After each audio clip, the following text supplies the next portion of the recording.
रानी अब्बक्का भारतीय और जैन इतिहास का एक ऐसा नाम जिसे आज बहुत कम लोग ही जानते हैं, लेकिन उनके कामों को सुनकर आपको आश्चर्य होगा।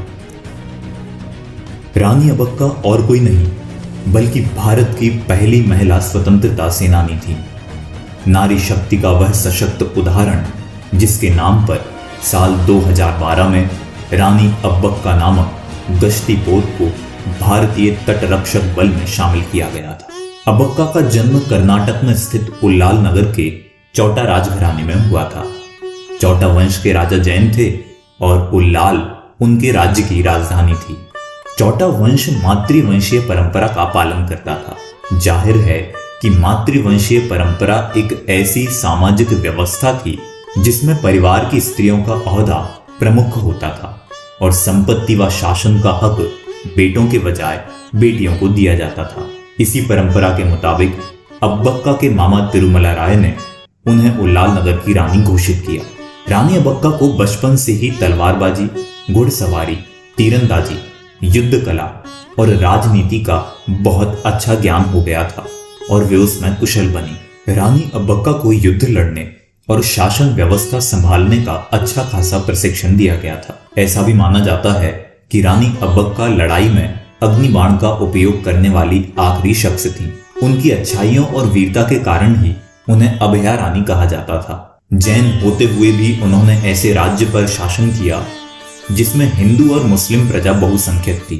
रानी अब्बक्का बहुत ही न्यायप्रिय थी और हर एक धर्म के लोगों को एक ही नजर से देखती थी। रानी अब्बक्का की शादी मैंगलुरु के बंगा साम्राज्य के राजा लक्ष्मप्पा अरसा के साथ हुई, लेकिन शादी के कुछ ही समय बाद रानी अब्बक्का अपने पति से अलग हो गईं और वापस उल्लाल आ गईं। उन्हें शायद अंदाजा भी ना था कि आने वाले समय में उनके पति लक्ष्मप्पा इस बात का बदला लेने के लिए उनके खिलाफ लड़ाई लड़ने में पुर्तगालियों का साथ देंगे। साल 1525 में पुर्तगालियों ने दक्षिण कन्नड़ के तट पर हमला किया और मैंगलुरु के बंदरगाह को तबाह कर दिया, लेकिन वे उल्लाल पर कब्जा नहीं कर पा रहे थे।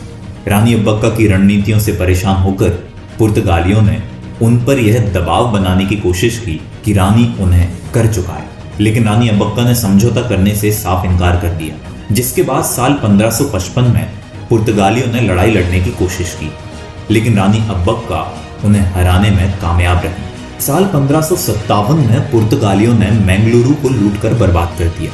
साल 1568 में वे उल्लाल पर हमला करने के लिए आए, लेकिन रानी अब्बक्का ने फिर से जोरदार विरोध किया, पर इस बार पुर्तगाली सेना उल्लाल पर कब्जा करने में सफल रही और राज दरबार में घुस गई। रानी अब्बक्का वहां से बचकर निकली और उन्होंने एक मस्जिद में शरण ली। उसी रात करीब 200 सैनिकों को इकट्ठा करके रानी अब्बक्का ने पुर्तगालियों पर धावा बोल दिया और उस लड़ाई में पुर्तगाली सेना का जनरल मारा गया। कई पुर्तगाली सैनिक बंदी बना लिए गए और कई पुर्तगाली सैनिक लड़ाई से पीछे हट गए। उसके बाद रानी अब्बक्का ने अपने साथियों के साथ मिलकर पुर्तगालियों को मैंगलुरु का किला छोड़ने पर मजबूर कर दिया, लेकिन साल 1569 में पुर्तगालियों ने न सिर्फ मैंगलुरु का किला दोबारा हासिल कर लिया बल्कि कुंदपुरा पर भी कब्जा कर लिया। पर इन सब के बावजूद रानी अब्बक्का पुर्तगालियों के लिए एक बड़ा खतरा बनी हुई थी। इस दौरान रानी अब्बक्का के पति लक्ष्मप्पा ने उनसे बदला लेने के लिए पुर्तगालियों की मदद की और पुर्तगाली सेना उल्लाल पर फिर से हमला करने लगी, लेकिन रानी अब्बक्का अब भी मोर्चे पर डटी रही। उन्होंने साल 1570 में पुर्तगालियों का विरोध कर रहे अहमदनगर के सुल्तान और कालीकट के राजा के साथ गठबंधन कर लिया। कालीकट के राजा के जनरल ने रानी अब्बक्का की ओर से लड़ाई लड़ी और मैंगलुरु में पुर्तगालियों का किला तबाह कर दिया, लेकिन वहां से लौटते वक्त जनरल पुर्तगालियों के हाथों मारे गए। इन सब नुकसानों और अपने पति लक्ष्मप्पा के धोखे के चलते रानी अब्बक्का लड़ाई हार गई और उन्हें कैदी बना लिया गया। लेकिन ऐसा कहा जाता है कि कैद में भी रानी अब्बक्का विरोध करती रहीं और लड़ते लड़ते ही उन्होंने अपनी आखिरी सांस ली। यह उनके प्रभावशाली व्यक्तित्व के कारण ही है कि पीढ़ी दर पीढ़ी लोक कथाओं और लोकगीतों के द्वारा उनकी कहानी सुनाई जाती रही है। यक्षगान, जो कि कर्नाटक की एक पारंपरिक नाट्य शैली है, उसके जरिए भी रानी अब्बक्का की बहादुरी के किस्सों को बताया जाता रहा है। इसके अलावा भूत कोला, जो कि एक स्थानीय पारंपरिक नृत्य शैली है, उसमें भी रानी अब्बक्का को अपनी प्रजा का ध्यान रखने वाली और इंसाफ करने वाली रानी के रूप में दिखाया जाता है।